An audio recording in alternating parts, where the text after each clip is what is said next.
We have been on a series that we've called Friends.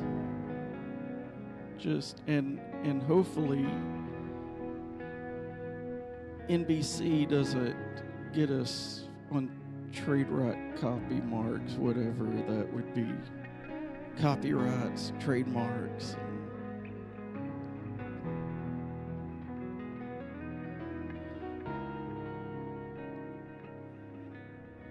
And I want to take it deeper this morning because I feel like God's stirring us. And if you're not careful, what happens is you get so caught up in when you come to church and you just become part of the church and it becomes part of the family, and then you'll just kind of shut yourself off from others, and you think it's all about you. I got news for you. It's not about you. I should have called it this. Should have called it that. Last week I called it How You Doing?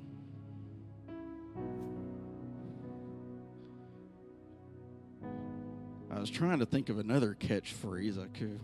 Could it be any more crowded, or pick Chandler this time,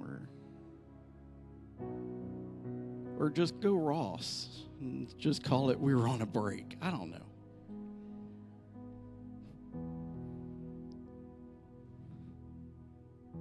But I'm not calling it either of them. In Mark, the 2nd chapter, I want to read this to you. In the first verse, it says, "And again he entered Capernaum." This is Jesus. After some days. "And it was heard that he was in the house." And I want you to watch this, what happens. Because it was heard that he was in the house. Immediately, many gathered together, so that there was no longer room to receive them, not even near the door. And he preached the word to them. Now wait, before you move on. Watch what happens when they heard he was in the house. Immediately the house was full. So much that there's no room to contain them all. I mean, they're just standing room only, people outside, when they heard he was in the house. Can I tell you this morning, just to remind you, he's in the house this morning.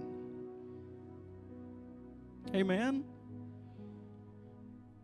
That goosebumps you felt during worship, that little hair on the back of your neck going, that was him in the house. That feeling of a peace that just came over you, that was him in the house. That feeling of love, that was him, because he is love. He is the Prince of Peace. He's in the house.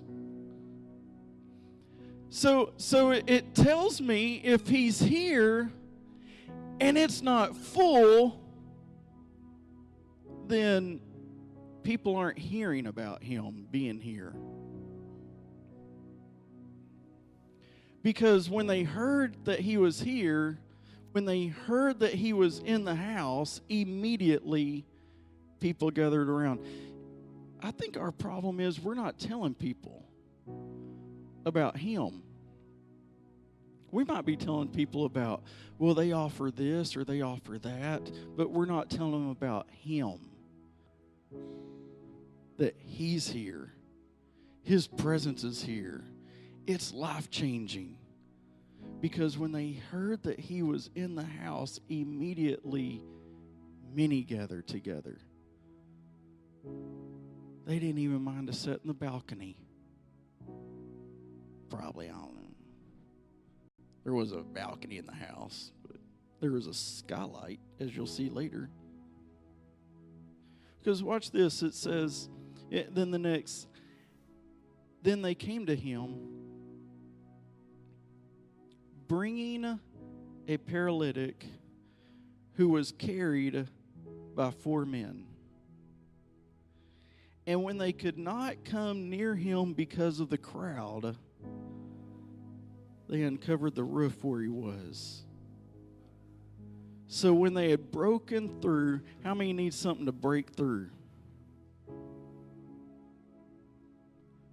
They let down the bed on which the paralytic was lying. And when Jesus saw their faith, he said to the paralytic, "Son, your sins are forgiven you."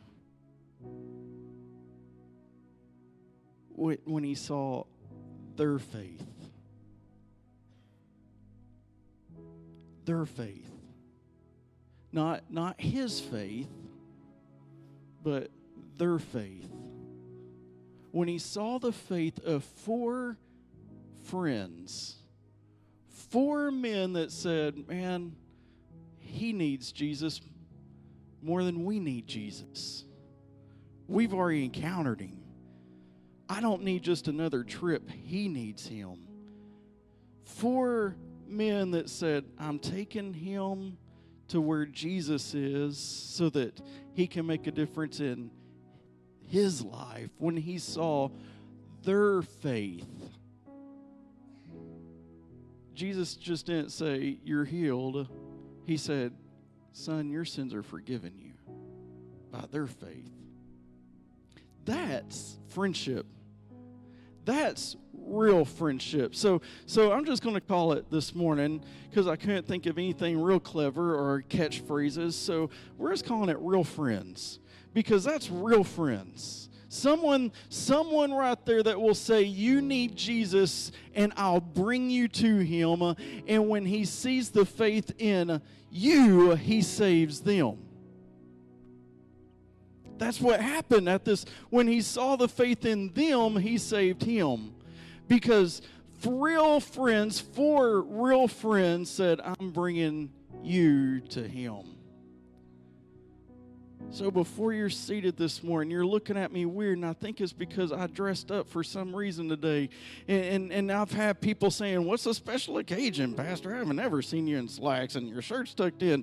So just go ahead and tell somebody. I don't know what he's doing right now. I don't know why he's dressed like that, but I think it's going to be good anyway. And you can be seated this morning.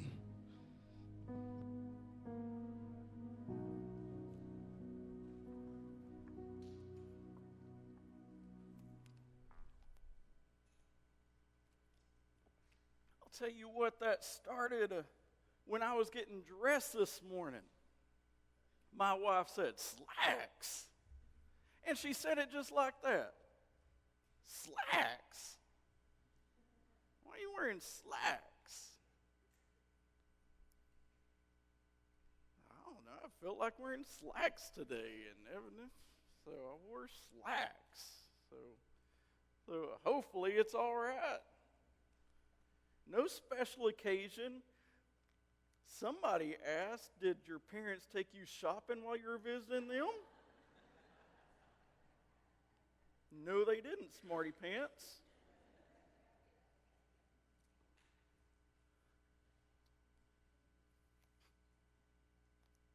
I just decided to wear slacks today. And you got to tuck in the shirt if you're going to wear the slacks. So that's just... Well, it's about time. I was fishing for a compliment. Man, you people are slow. Thank you. Man, I've been waiting for that right there. Man, thought, how many times am I going to have to bring up that I'm wearing slacks before someone says, "You look good, Pastor"? Thank you. Now I can preach. I feel better. Feeling nervous before. I love this story. I love this story of these 4 men who bring their friend to Christ. Real friendship right there. Because you got to look at the attitude between these guys. These four men that they said, they heard just like everybody else. Jesus is in town. Jesus is in this house. They've encountered him, would be my guess, because they knew what he could do. They heard, he's here, Jesus is here, just like everybody else. They wanted to go see Jesus, but these four guys said, hey, before we go, remember our friend that's just lying there paralyzed? That one friend that we have that he can't make it here. He'll never get to encounter Jesus. Before we go to Jesus, let's go get our friend and take him to Jesus. I love that attitude.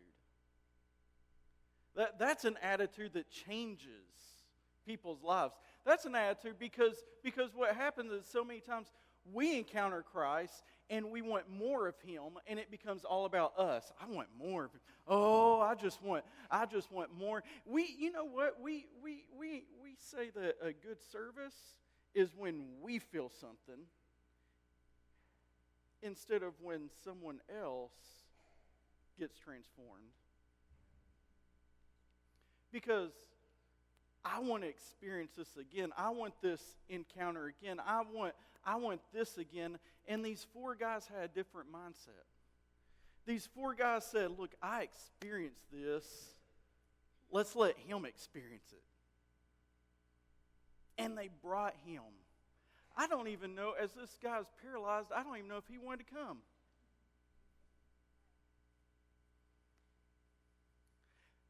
They just said, hey, come on. Let's pick you up and carry you. Let's bring you to the house. Let's bring you to Jesus. I don't even know if he even wanted to come. Have you ever invited somebody and they didn't even want to come? Really? Have you ever, let me ask this way, because maybe it was a trick question. Maybe, have you ever invited anybody?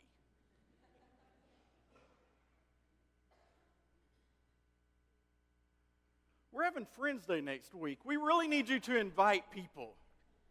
How many know people that don't go to the church here? All right. Have you invited people? I would love to see some hands go up. I'm getting nervous right now. If you've ever invited somebody to church, you have probably got somebody who didn't want to come to church. Right? I mean, it's... But these guys, I don't even know if this guy wanted to come. But these four guys said, you're coming. He's paralyzed, so he's not kicking or screaming. I mean, he might be screaming, but I mean, he's not. Hey, they're just carrying him. They're just bringing him. He might be complaining the whole time, but they're just bringing him to the house. And when they got to the place, here's what happened. They get there and it's filled. So much that the word says there's no room. There's people at the door. And here's what crossed my mind. Because when I picture this, I'm thinking it's not so tight because Jesus is preaching. And I'm thinking Jesus is someone who doesn't just stand like this when he's preaching. I'm thinking he makes some room for himself. So there's a little bit of room in the house. My thought goes, there's probably enough room for those four guys. Right?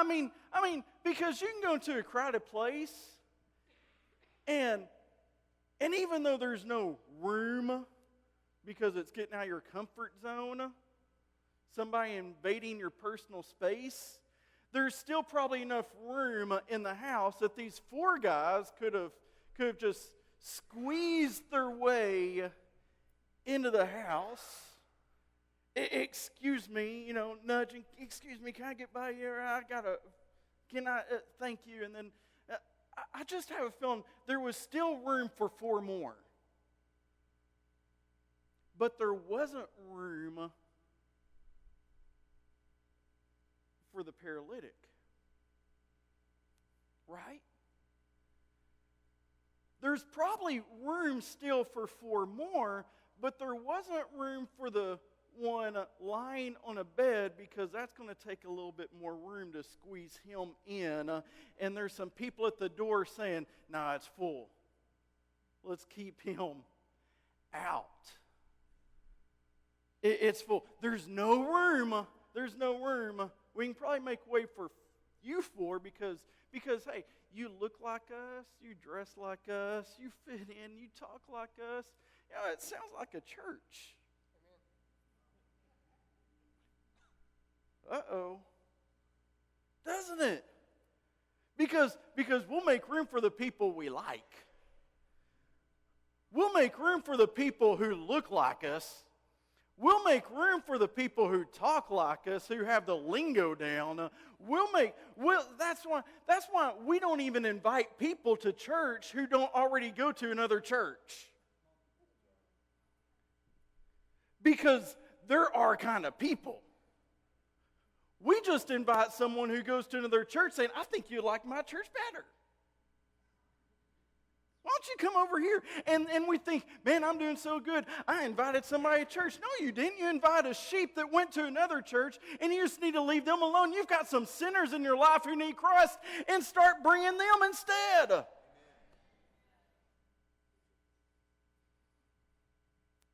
Man, hang on now. We get wrapped up like this. This becomes the picture of the church.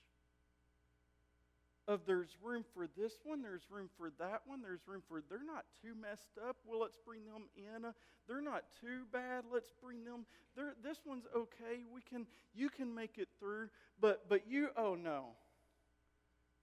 No, let's squeeze together here. It's a full house. You'll have to stay outside. Because this is what they encountered.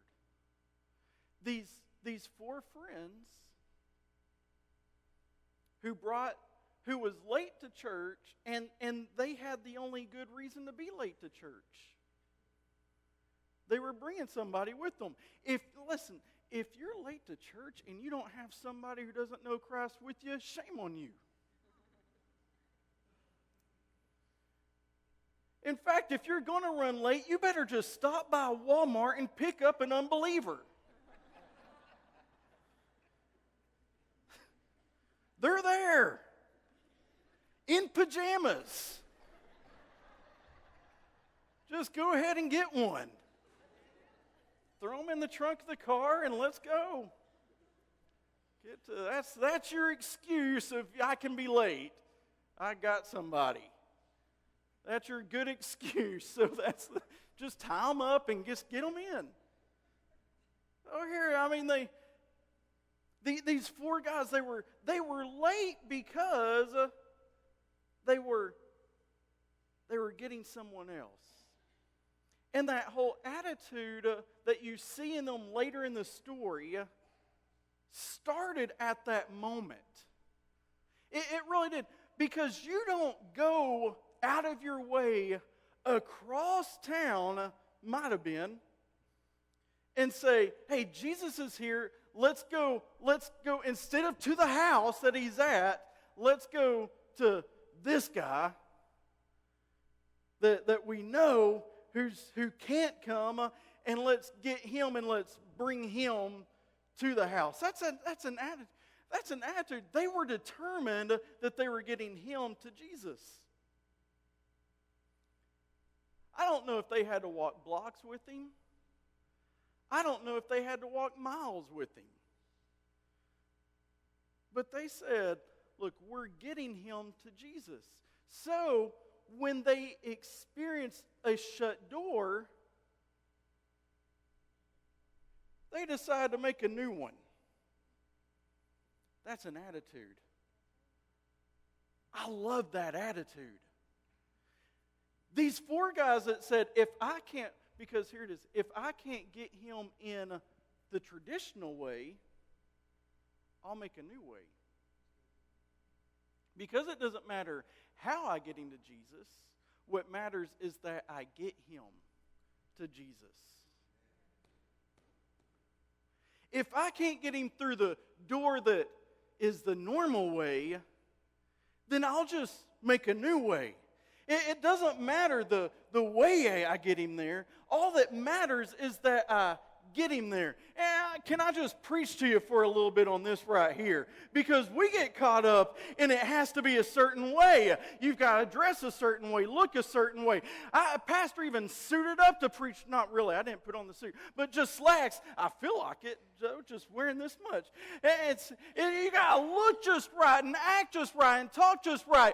And you got to come in this way. And we got to sing this style of song. And you got to have this type of worship. And you got to have this type of, come on. And we go through all the things, and everything has to be this way. But I'm telling you, it doesn't matter how you get them here. It doesn't matter how you reach them. All that matters is that you get them to Christ. The door isn't sacred. He is sacred. I remember when I was a youth pastor, and we had some rough kids in that area. And our heart was to reach the kids. I didn't care if adults liked my youth service. I wasn't reaching adults. I was a youth pastor. We raised money to put in lights. That was all these. This was back. I don't know, but that was a big deal then. And fog machines that my wife hated when I turned them on because she couldn't breathe. I just told her crawl. Get down below the fog where you can breathe. Pop back up. Go down for a breath of air. Pop up.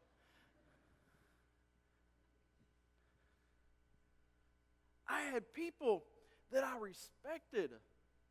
I had ministers that would told me, looks like a nightclub in here. Which my reply was, how many nightclubs you been in? That's weird. You be in church. Looks like a nightclub. It was all just a way of getting them in. I didn't care how I got them in. We would feed them pizza. We gave out $5 for every guest they brought at one point. I didn't care how. We gave out Xboxes. We gave out, which was probably back then, it was probably just a PlayStation, but just a one. We didn't care how we got them. The thing is that whatever it took to get them in, I knew if I could get them in the door, I could get them to Jesus because he was in the house. And I think we've got so caught up with that it has to be a certain way because I met Christ when I came through the door. What happens if the door is blocked for someone else? Does that mean they can't come to Christ? These four guys said, hey, we can't get him in the door? I got an idea. Let's climb up on the roof. Now that's a different thinking right there.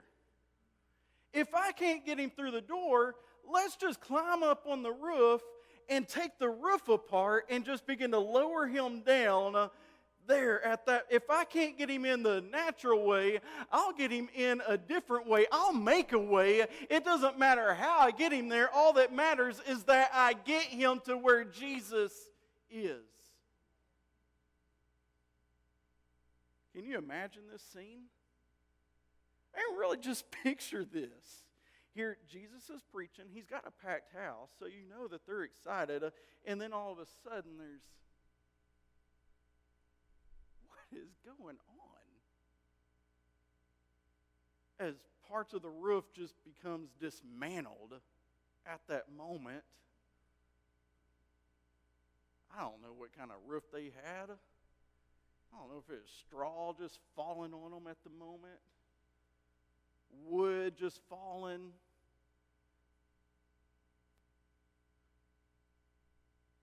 And I'm thinking, there's a few different attitudes taking place in that house inside. Jesus is seeing the roof being torn apart, and he's getting excited. He knows what's happening.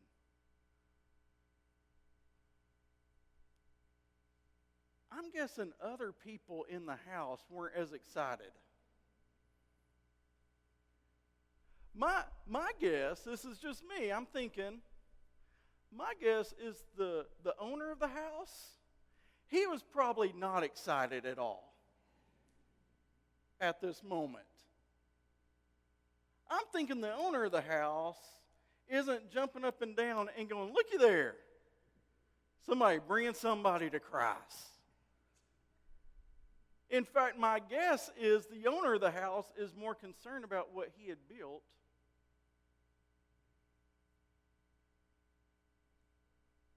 than bringing somebody to Jesus.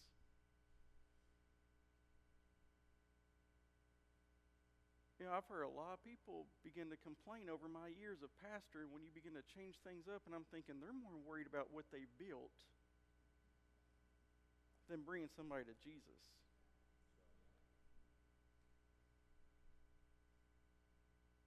You get some people who have the attitude of whatever it takes to get them to Christ, I will get them to Christ, and you will have some people who will gripe about those people. You'll have people that will complain about those people. You'll have people in the house saying, let's keep them out of the house. You'll have those people saying, hey, now, you know, I like the music this way. I don't get complaints on music anymore, so don't come to me now with them. This is the bad, after this message, this would be the bad time to complain about the music.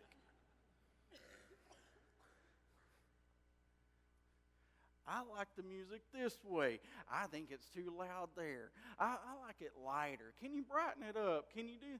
And you'll get the complaints are people that are more worried about what is built than who's coming in.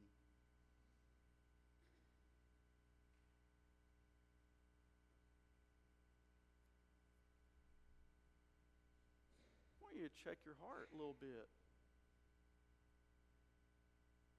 What's your passion? Are you more worried about how it is or about where they are?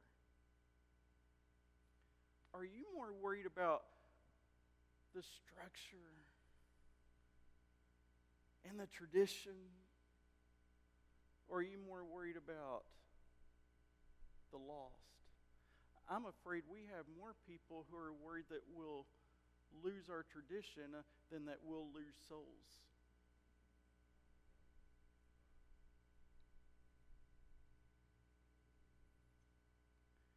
And if you get more caught up and I'm worried about the loss of tradition than I am the lost soul of my neighbor or my friend, then guess who you are?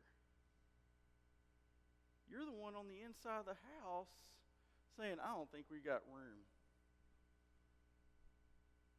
Let's squeeze in a little tighter. I don't think we've got room. And these four friends with their attitude of saying, if I can't find a way to get him in this way, I'll get him in this way. And it doesn't matter that there's people upset about the roof being torn apart. I have a feeling these are good enough guys, they rebuild the roof after too.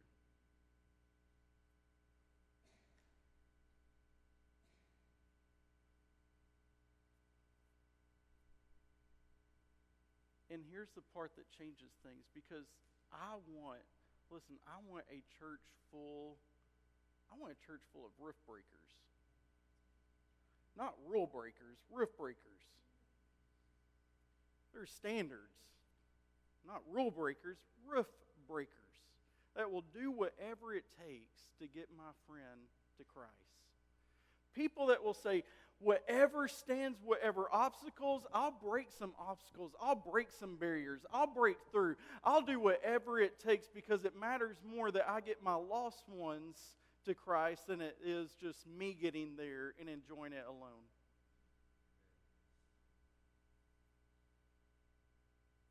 These four guys, as they're climbing, they've climbed up on the roof, they've tore the roof apart, and they begin to lower their friend down. I can just hear the commotion. Jesus has stopped preaching at this moment, because you can't preach to that going on. At least I can't. He's Jesus. He could, but he stops. And he saw something that no one else looked at. Everybody else saw a man they were trying to keep out being lowered down. Everybody else saw the mess that had taken place at that moment. Everybody else saw a hole in the roof. And four troublemakers bringing this guy in that they said, we don't have room for, keep him out. Jesus looks up, and here's what he saw: their faith. Jesus looks up at the hole. He sees four men, and he looks and he sees their faith. That attitude that says, I'm getting my friend here. Obstacles, whatever's in the way, I'm breaking through them. I'm getting my friend to Jesus. He saw these four men with that kind of attitude, and it said when he saw their faith, he said, son, to the guy who was being lowered down. When he saw their faith, he says to this one, isn't that odd? I'm always thinking I've got to come with the faith. But when he saw their faith, he says to this one, I don't know if you're picturing this. Let me put it this way. David, when he saw your faith, he said, not to you, he saw your faith, and he goes, your sins are forgiven you. Oh my goodness! Isn't that amazing? When he saw their faith, he says, your sin. When he saw their faith, he's your sin. He looks at them and turns to this one and says, when he saw their faith, your sins are forgiven. I don't know if you get this, but can I just tell you, if you'll just have the determination that I'm getting my friend to Christ, he will look at your faith and he'll prepare their heart.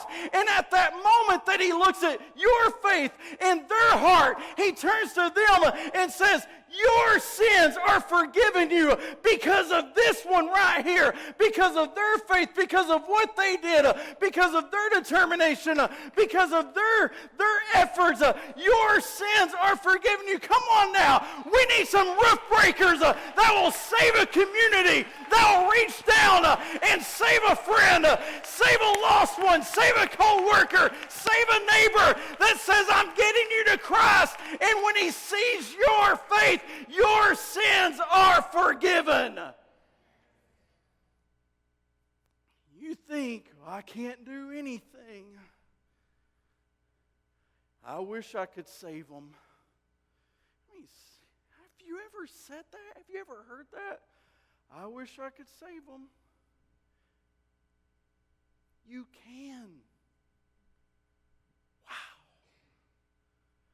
Quit believing a lie of the enemy that you can't make the difference. I wish I could save them. I wish I could change them. You can. You can. Not by your sacrifice, not by your blood, but you can by your faith.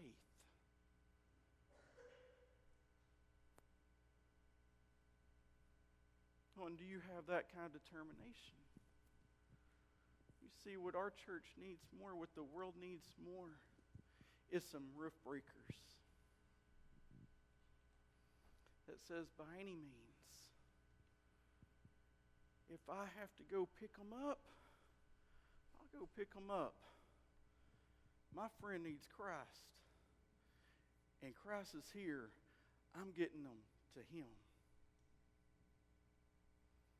My friend needs them. So if I have to go do something strange, I'll do something strange. If I have to do something out of the ordinary, I'll do something out of the ordinary. If people say I'm crazy because, why are you spending your money? It doesn't matter. He sees my faith. I'll spend my money. I'll get them here. Because I'm more concerned about him and this one than I'm concerned about the tradition of it all. Why don't you bow your heads with me?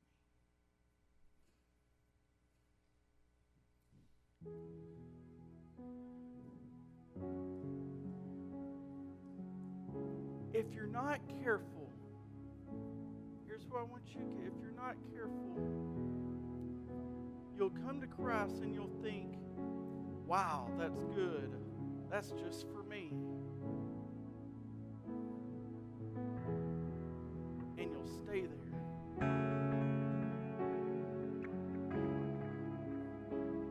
But if you let God open your eyes, you'll notice you've got some friends around you. You've got some people around you that need Christ, just like you need Christ. They need His love.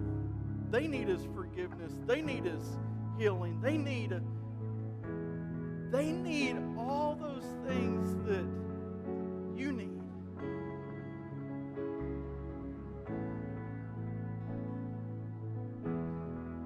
Now here's my question. Are you going to get them? Are you going to get them? Are you going to bring them? Are you going to do whatever it takes? Are you going to make sure you put forth the effort so that by any means I can, by any means I will get them to Christ, and by my faith they'll be saved? What kind of friend are you? What kind of friend are you?